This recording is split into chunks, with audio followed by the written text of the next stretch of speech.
AT&T. Let's go. Let's get some watchers over here to do this fun stuff here. Anybody watching? What can we do to make this brainstorm? My channel.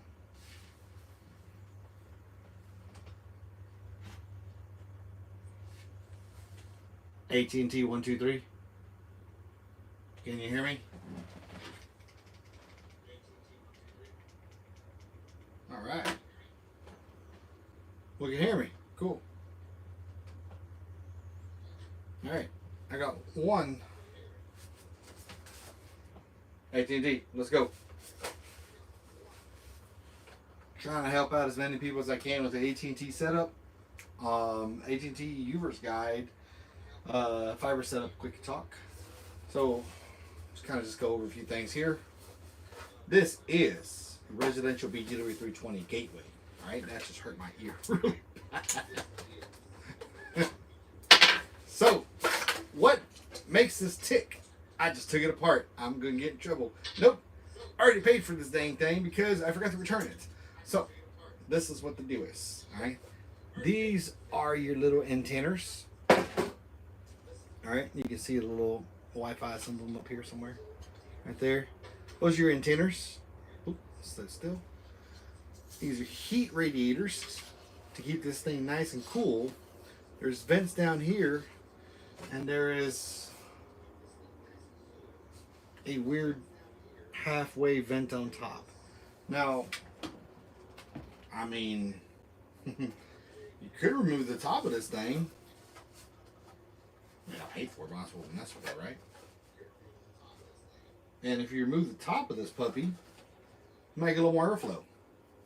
Or better Wi-Fi coverage or something, I don't know. Oh, wow.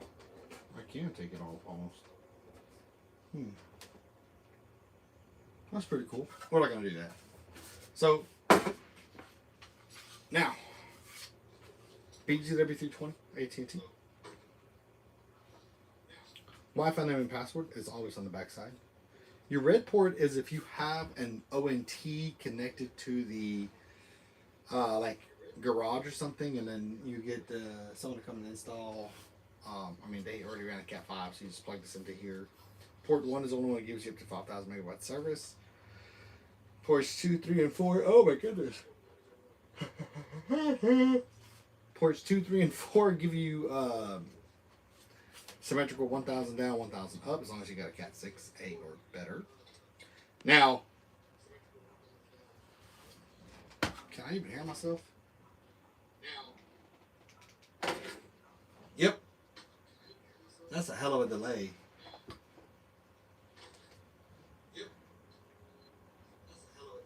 All right, cool. Well, I know you can hear me because I can hear my grumpy self over here. All right, back to it. Phone line 1 and 2. You can see the little fingerprint here, so you can not fingerprint. Power, your SFP small form pluggable USB charges a cell phone. Fire stick, Roku stick. Your 192.168.1.254. And this actually sets up for your Wi-Fi. Serial numbers on bottom. Remember, red is going to give you up to 5,000 megabytes per second service, while the green SFP small form pluggable will give you up to 1,000. If you have an ONT in the garage or outside the garage, that's going to be plugged into this puppy right here, which is going to give you up to 1,000 megabytes per second service. Now, if you lived in a home that's been installed 10 years ago and they're just dropping this off right now, hey, run me a cable, a fiber line straight to my ONT, because that ONT that's outside is probably old and trash. You want the newest, latest, and greatest setup, which is going to be this guy here. But you have to have someone run it for you. You really can't just do it yourself. If you try, go ahead and do it, but you might break something. Don't want you to break anything. In fact, don't break anything at all. Because you break those fiber lines, they're not easy to repair. Someone's going to have to come out here. What was that? Something bit me. Something's going to have to come up here and repair it. Alright. 3 watchers. Who's all talking to me right now? You got questions for me?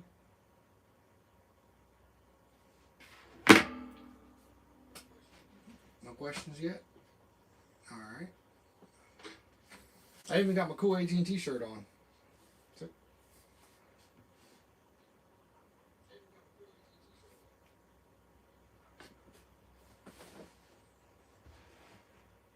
here to answer questions.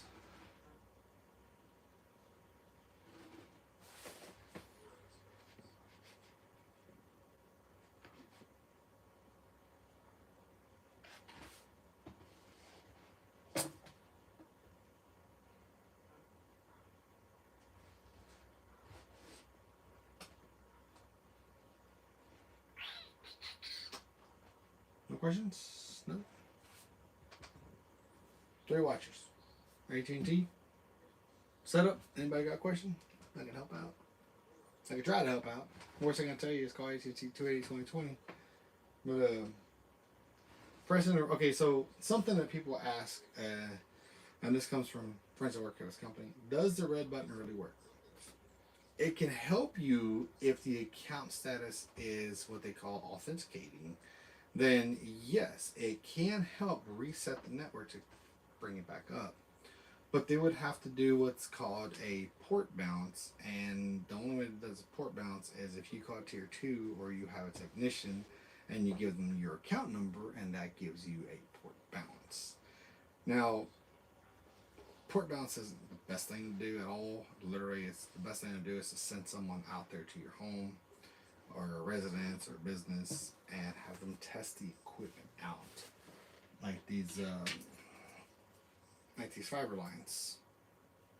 Like right now, this is dirty. If I hit the table, my hand hits it. Now that tip is dirty. It's like you put your finger and you smudge in your glasses. You're gonna see a finger smudge on your glasses, but at a magnified here, because that is tiny. I mean, the tip of this thing is the thickness of a human hair. That is what fiber is. So yes, you want to make sure these are clean. Even these guys here, if you grab this, you stuck in your pocket or whatever, dust is going to get in here and it's going to be just no good. Or you start blowing on it, I just made this thing extremely dirty. And that's not good at all. So that's going to hurt the signal, because when you go and click this in and they start to get to click, I love that sound. It gets to click to it, then it's going to get dirty. Oh man, that's beautiful. So you always want to make sure that they're clean, and you don't just go to Walmart and buy a little cleaner, lens cleaner, and clean it. It doesn't work that way. It has to be a specific cleaner, 99.9% isopuric alcohol, according to my technicians that I am friends with, who gave me this cool shirt. Purple. I got a purple and a blue one. I guess I got 2 purples and 1 blue. They hooked me up. I was like, hey man, look it up. I said, thanks, you're awesome. I even got a hat. I just don't know where it's at. So, I'm an AT&T fan. I've been AT&T for quite some time.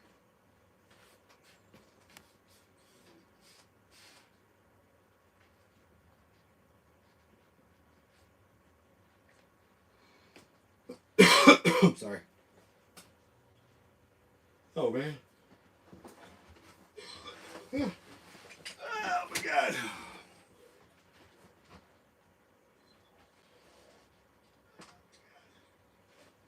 Any questions for me? Nobody? I should probably do this in the daytime instead of nighttime. Man, I need a haircut. Ease. Alright, well, I want to go ahead and log off of this live. I might try this again tomorrow, see if it'll help anybody out. But we shall see y'all next time. Later.